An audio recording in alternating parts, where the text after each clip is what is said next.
This is a bonus episode of the Death to Tyrants podcast. The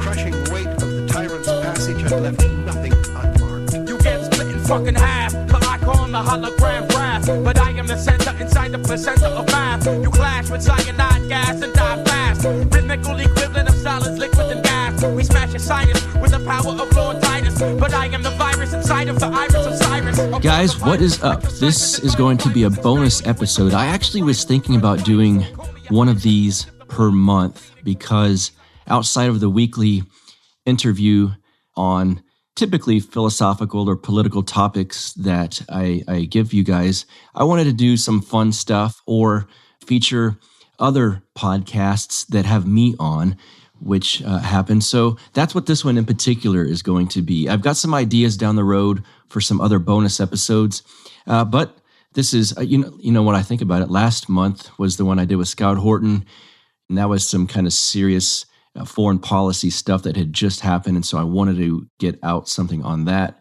with the great Scout Horton. But this one here is me on another podcast, and you know, I'm always asking the questions on my own podcast, so I think it might be cool for you guys to hear the questions asked to me, directed my way. And I was on the Kennedy Financial podcast with Phil Kennedy. We are both in the Tom Woods group, the private group on Facebook, the supporting listeners group on Facebook, and that's how we met. And he wanted to have me on. We talk about secession, my podcast here, Death to Tyrants, some of the guests I've had on, and what I've learned along the way, and kind of my own journey within this movement. So it's a good podcast. It was actually a video cast live as I did it, which was kind of crazy looking at the screen, seeing myself as I'm doing this. It's a neat production, though, that Phil's got over there, really good production. And so I will put the links in this bonus episode to his podcast so you can see him stream live. If that's what you'd like to do, give him a shout out and tell him you heard him as a bonus on Death to Tyrants. And without further ado, I'll get right to it. Here is your host and humble narrator, Buck Johnson, on the Kennedy Financial Podcast. All right. What is up, everybody? Another Thursday evening, KF Live. Thanks for tuning in. Tonight's guest, you can find him over at Twitter, at Buck Rebel, host of the Death to Tyrants podcast. He's anti-warfare, anti-welfare, pro-liberty, a Rothbardian, and a diehard Raiders fanatic. I think the Raiders thing might be the only thing we don't have in common, but we got plenty of other things to talk about. That's why we've got him on. I've been listening to his podcast. The quality of his content, the type of guests he has on, he's a cut above. And so that's why I wanted to get him on. Buck, thanks so much for coming on Kennedy Financial. How's it going? It's good, man. Thank you for having me on. This is the first time I've been on a live video stream, so this is neat. Thank you. Yeah, it's different. It takes some getting used to. You know, I've done now, I guess, at least 100 of these. Wow. But yeah, it's obviously different. We're going to take comments and questions and, have folks ask us anything they want, anything from gold to free market capitalism to Austrian economics. But as I've always said time and time again on this show, Buck, thank God for Tom Woods, the godfather of the modern libertarian movement. He's brought a lot of people together, including you and I tonight. If it weren't for Tom and his elite Facebook group, I probably wouldn't have met you, at least this way or maybe this early. So many thanks to Tom Woods for really just bringing people together to spread the message of sound money, free markets, and real economics. As I said there in the opening, you're anti-warfare, anti-welfare, you're a Rothbardian. Kind of take us back. When did you really stumble onto libertarianism? What's your story? Well, in the 90s, this might date me some. I'm 43, to give you kind of a grasp on that. In the 90s, I was into politics a little bit. And I graduated high school in 95, and that's kind of when it started. And I guess I was just kind of a generic conservative-leaning person. I dabbled into some secession type movements and groups, and I thought that was an interesting way to go and something cool to read about. I started reading about history, and then I'd say in 98, 99, 2000, right around those years, I stumbled upon a Harry Brown book called The Great Libertarian Offer. And that pretty much, once I read that, I couldn't go back mentally to where I was before I read it. So I was in all the way at that point. Well, I say that. That was pre-Rothbard as well in my world. And that was actually for many years like that throughout the early 2000s and stuff. I'm in Austin, and Alex Jones is big here.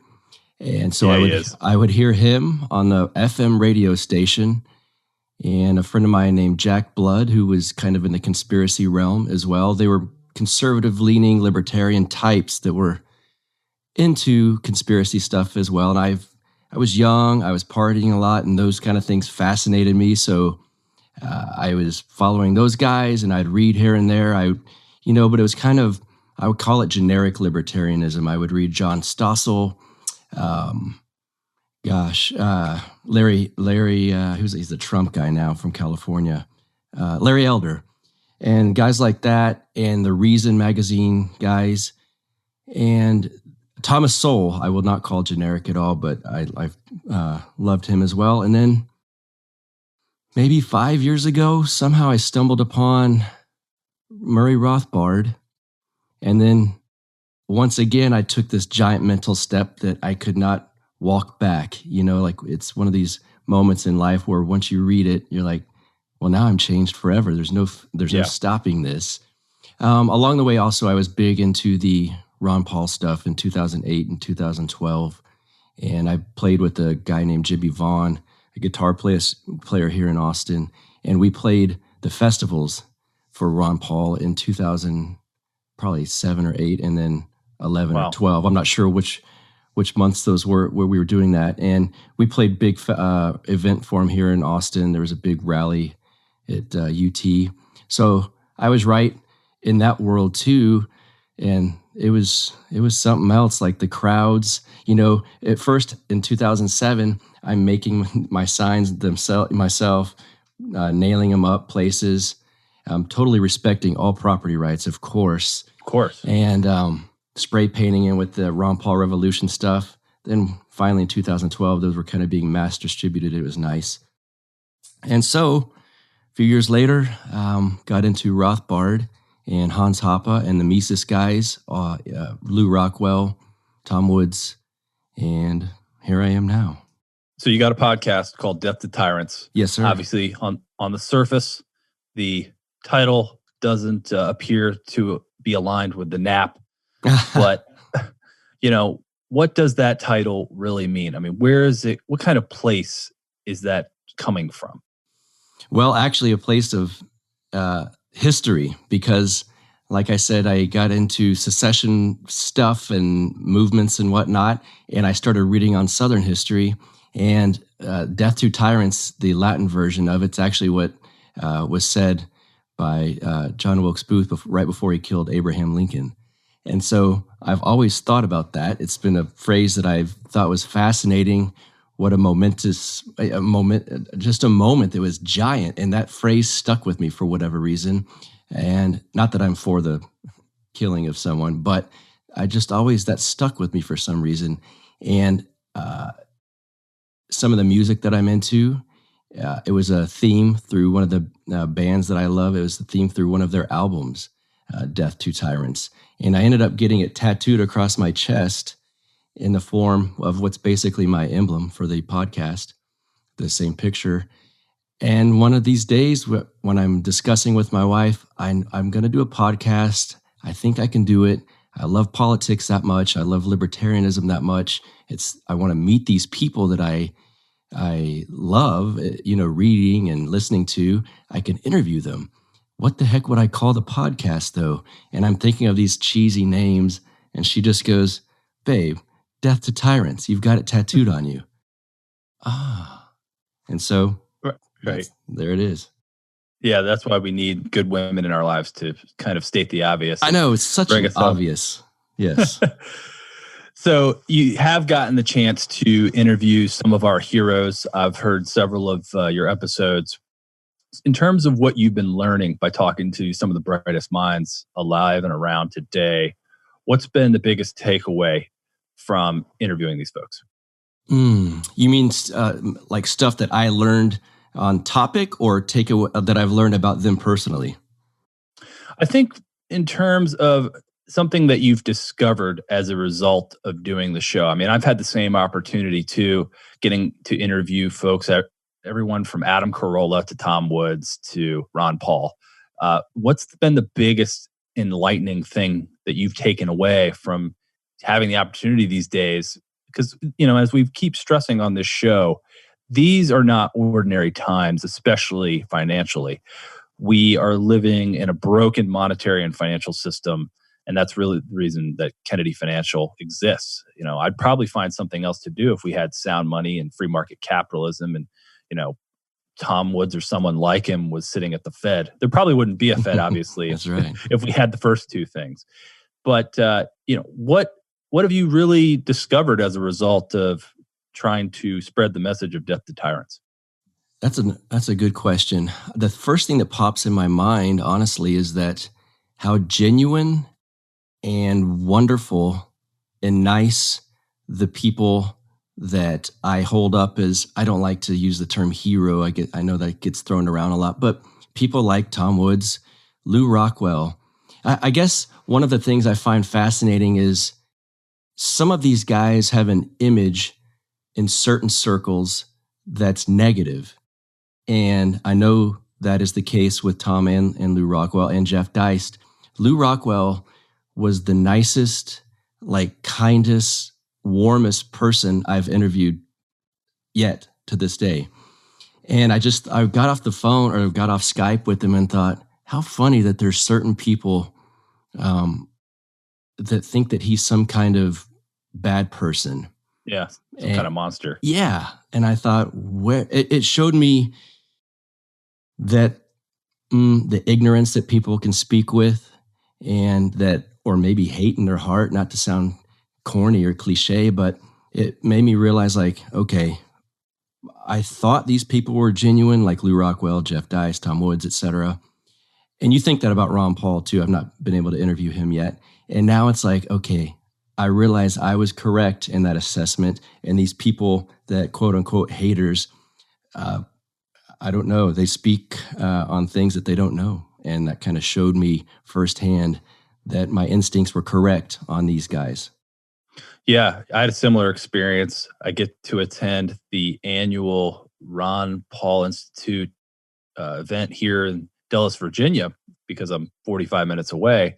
And the first one, I almost bumped into him. He was at the coffee table getting his own coffee. Even though the event is named after him, you'd think, there'd be an assistant or someone tending to him. But nope, he's getting his own coffee. And I was just coming out of the bathroom and I didn't realize who it was standing there. And I almost bumped into the back of him. He profusely apologized as if it was my fault. And I was stunned. I couldn't even say anything. I'm like, this event is being held in your honor. You don't have to apologize to me. I can't believe you're getting your own coffee. But along those lines, Buck, the thing that I've discovered talking to a lot of people on my show is some of the ones with the biggest egos really are, they shouldn't have a big ego. And then some guys who have $1 billion will let me email them directly. Mm-hmm. And I think that speaks to their success in terms of never getting too big for their britches. And that's been one of my takeaways too. The discovery that even though we're able to communicate with these intellectual giants, that they can be really down to earth. And that's why they've been so successful, I think. Yes. I have a quick one that I thought of too with Ron Paul. I mentioned earlier that we played those festivals that he held in 2008 and 12.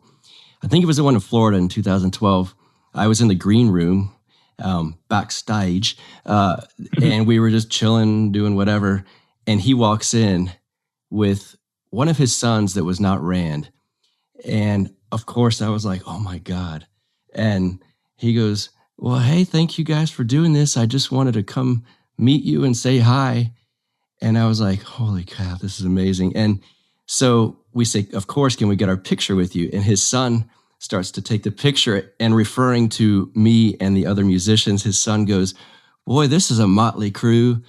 And I giggle because we're tattooed or whatever. And Ron goes, Now, come on, they're our visitors. Be nice. And it was so genuine. I was like, what a cool person.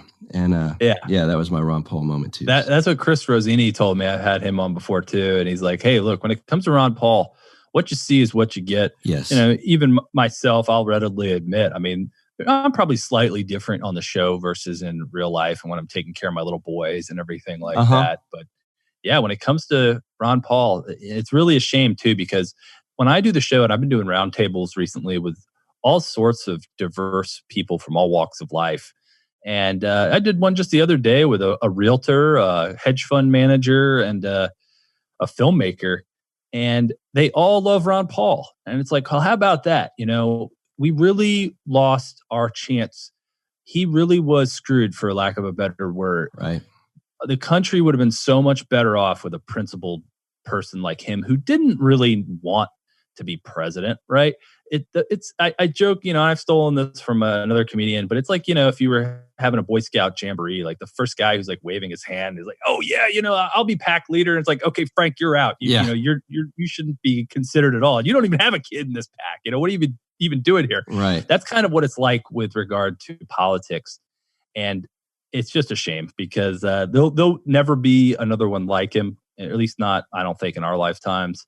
And America really lost out. So that's kind of what I wanted to talk about next. I mean, just like myself, you're against the welfare and warfare state. I think that, unfortunately, we're a nation in decay. You're in Texas, I'm in Virginia.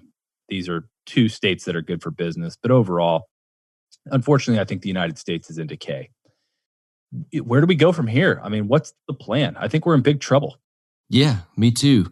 And I just spoke with a gentleman on my podcast, Frank Buckley, and I think he's up there in Virginia as well. And his answer was that there's got to be a breakup coming. And his book, American Secession, I've got it back there somewhere. I think that was what it was called. Yeah, Tom just have him on recently? Tom did him as well. Yeah, that was great. Yeah, and it's just the most. Tom said this on his episode with him.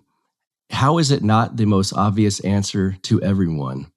And it's just the most peaceful. It's not. We're not talking about the quote unquote Civil War, 1861 here. This is, a peaceful split like they're doing right now over in the UK. It seems the obvious answer to me, and so obvious, in fact, that I've had discussion with close friends over the last few years, drinking and watching football or whatever, and politics comes up, and I say, it's going to happen within the next few years. We are going to see some state or faction break off and secede, and they're kind of calling me, come on, in the next few years, think about how long this is going to take. Yeah, fair enough. But I can't imagine in 20 years the 50-state country that we live in will look like it does now geographically, as far as political lines being drawn or governmental lines being drawn. I don't see any other way out except for some breakup coming. Yeah. I mean, you hear about it all the time when celebrity couples get divorced. Well, they had irreconcilable differences. Yeah. I mean, we don't... we're politically agnostic on the show. We don't endorse or oppose our president. I think we all can appreciate this him from the standpoint of an outsider coming into this game. A businessman, no prior experience in politics, and just really upsetting the apple cart.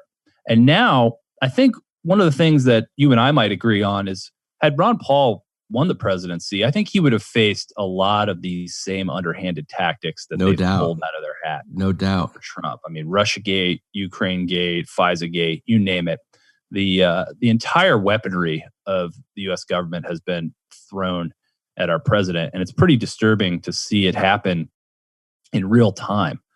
So, to me, that really says it is time for a national divorce. We do have irreconcilable differences. We can't put on this pretense that we need to stay together any longer. And, I know we had Jeff Dice week recently on the Tom Woods show, and he made a great point. I mean, the idea that we need to be adhering to this old timey idea that this entire landmass needs to stay together. And then when you consider the fact that we should have like thousands of members in the House of Representatives now, if we really had stuck to what we had pound for pound back in the 1800s, it's just absurd. So, what's your reaction to kind of some of those thoughts I just shared? Well, for one, I want to say I think Jeff Deist is the best thinker in this movement right now. And he articulates his stuff beautifully. But yeah, he's right. It just doesn't make any sense. And the thing is that really kind of shows this drastic difference. If you bring this topic up to someone, say like my father, who is a giant Trump supporter, but I would consider a fairly just run-of-the-mill conservative who's kind of sees the harm the military-industrial complex can do and will do, that Trump kind of helped him, my father, see this. If you say it to someone like him, they're going to go, yeah, I could see it. I mean, I think that's probably best, but it's interesting. Someone who's a establishment left lover, they're the ones who argue against it. And I just saw someone post, a leftist friend of mine post something about South Dakota. Now, this person lives in California, and South Dakota passed some rule or is discussing some law that has something to do with trans people. And honestly, I can't remember what it was. But my friend in California didn't like that and posting, can you believe what they're doing? We need to do X, Y, Z to stop this. And it's like, why? You don't live in South Dakota. It's such an odd mentality to want someone in a state, want a state to govern a way that you see fit, and you'll never even go there. And so I think the issue right now is that on what I would call the establishment left, and that's kind of the people that love Hillary Clinton, Joe Biden, Kamala Harris, not the Bernie types necessarily, not the Tulsi types. That group of people seem to be the ones that would fight, I think, the breakup somehow. Now, if Trump wins in 2020, which I see as a very likely scenario at this point, and he were to start having an opportunity to put a few new justices on the Supreme Court, then maybe those establishment leftist types might say, all right, we do want out. And if California's got the opportunity to do so, and whether it's by vote or I don't know exactly how they could do it, I could see then that scenario playing out. But it's interesting. It's so obvious to most of us, at least maybe we're in a bubble, Phil, I don't know. But it seems like the most obvious answer. We're not going to stay together. There's no point in it anymore. But yeah, that's my thoughts. Well, and I don't think we can afford to. Yeah, that too. Like Ron Paul would always say, the troops are coming home in one way or another. And I don't mean that in the body bag sense, but he was saying, we're not going to be able to afford this empire anymore. We are going to withdraw from the other countries because we will have to. So maybe it's the same type of deal. Well, I want to play a quick clip here for the audience. In the case they didn't get to see it, it just happened yesterday. And it's very relevant to what we're talking about right now. I'm not able to play the whole thing because it's probably, it's at least 4 or 5 minutes, but I'm going to play the end here. Nigel Farage already gave this epic speech yesterday. He sits down, they wave their little UK flags, and then listen to what, I don't even know what you call her. I mean, I know what I would like to call her after hearing it. All right. So he says it's all over. She's sitting there all smug. She doesn't seem pleased. Please ask for quiet. Oh, they're still happy. They're clapping. Good. We've had our divorce now. We don't have to put up with you guys anymore. But Her Majesty isn't pleased. Please sit down. Resume your seats. Put your flags away. You're leaving, and take them with you if you are leaving now. And goodbye. Can I just say, if I may say, just in a slight reference, the word hate was used in the last contribution. And I really think, given what we listened to prior to this, that we should not hate anyone or any nation or any people. All right, well, that's enough of that. if folks want to go find it, they can go to my Twitter handle. I had to comment afterward, and my brother was the only one who picked up on it. I said, hey, the lib lady at the end is like that shrill chick you dumped in college who was screaming at you as you walked out of her dorm for the last time. Doesn't she get what took place here? No, we don't want to be with you anymore. Go away. We don't care what you think of us. Yeah. You're horrible. Right. Scram. It's like in Wayne's World when she keeps telling Wayne, if you keep telling me this stuff, we are going to break up. And he's like, we did. I broke up with you. We're done. Enough. And it's something. It was pretty cringeworthy to watch that. It was. And it really demonstrates that these statist types like her, and, we've got them here in this country, no matter what they're faced with, the hard reality that everyone can see except them.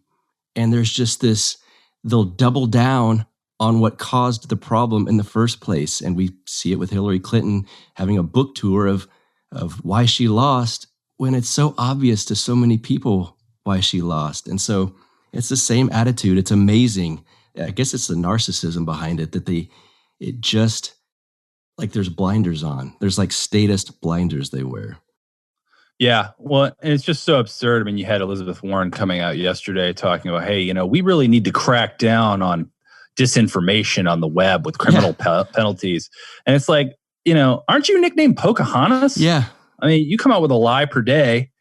You look kind of silly the other day, that poor dad asking you, hey, don't you think I should get my money back? I was financially responsible, and you're going to forgive the student loans for all these other people. I know a guy who bought a truck and a fishing boat and everything. And it just really showed how absurd their liberal ideology is. On top of the fact that they lie more than anyone in terms of they actually believe this stuff and it never works. Right. It's the irony of a woman, a known liar, trying to become president, who is then insulting disinformation on the internet. Like, gee, I wonder who's, the worst at pumping that out. Right. So pro-liberty, Rothbardian, anti-warfare, anti-welfare. What issue is most important to you, Buck? If you had to tackle one thing, Michael Bolden put out a list the other day, and I think he had the Fed fourth, and I took exception to that. I'm going to have him on the show later at the end of February to talk about that. But, what's the biggest issue for you? Like, what do you feel like if we could tackle it first, we'd be making headway? Well, honestly, Fed might be number one, because if you take the Fed out of this answer, my first answer would be war. The foreign policy, the military-industrial complex is affecting literally everything that has to do with what we love, freedom and liberty. And that's what is affecting that immensely. But it's not possible without the Fed. Without the Federal Reserve, you can't do what we're doing overseas right now. So, and then of course, if you're going to tie anything back domestically other than foreign policy, which unlike the current chair of the LP says, foreign policy very, very, very much affects what happens domestically. And the Fed affects what we do domestically too. So I might put the Fed at number one. Yeah, I think so too. I keep putting this visual up, and I'll try to find it as we're chatting here. But that's one of the tenets of Marxism, is a central bank. Yes. And we did fine without a central bank prior to 1913. And then what do you know? A central bank comes along, and we get World War I and a Great Depression, and World War II. And that's why Ron Paul has said the century of central banking was the century of endless war. And we really need to get rid of it. That's why, I keep talking about Bitcoin. I'm a huge Bitcoin proponent here on the show. Let's check in with the price of Bitcoin just so we can see how things are going. It's really time for plan B, as we're talking about secession, right? It's time for something different. And I think, we need sound money. And if it comes in the form of Bitcoin, then I'm all for it. Bitcoin almost at $9,500 tonight, and Litecoin having a great day, up 15%. Up to $68. Don't buy today, folks. It's not a good time to buy. Well, wait till I pull back. And follow me on Twitter if you want to see my personal recommendations that I'm doing for me. But yeah, if we didn't have a central bank, if they had to take up a collection, Buck, and say, look, Phil, Buck, Tom, Jeff, John. We're taking up a collection here. The president wants to drone a general in Iraq, and this missile from Raytheon is going to cost $150 million. Yes. What do you guys say? I'd say hell no. Yeah. Find somebody else. Right. But the money is stolen from us, Buck, cleverly, underhandedly through inflation. And that's how they get away with it. So, I don't know. What's your reaction to some of my comments there? That's exactly right. I've been discussing that with friends I'm close to that will put up with my political chat. And if we're going to have a tax system, an income tax, which you and I are against, if we're going to have it, if they could line out, line by line, how much each thing costs and what it is. This is for the war in Afghanistan, ... Here's your price. This is for the war in Iraq, ... Here's for our stuff in Syria, ... Here's for the XYZ, and go down the line. They'll never do that, but it could certainly help. I mean, it's a step forward. I wish people knew what was taken from them through inflation and then just directly by the income tax. I wish somehow they could figure that out and what it's going to be used for. This is for the interest that we're paying off on this debt. This is for the XYZ. That would change a lot of people's minds. Yeah. Well, I've said it a million times. I'll say it again. I mean, Henry Ford said this over 100 years ago. If your average person understood the nation's banking system, there would be revolution by morning. Yeah. Unfortunately, I do a show about this, Buck, and I've got family members who don't want to hear anything about it, yet they get up every day, clean themselves up, go off to work to earn fiat money so they can pay their taxes that get ever higher and pay higher prices on daily goods.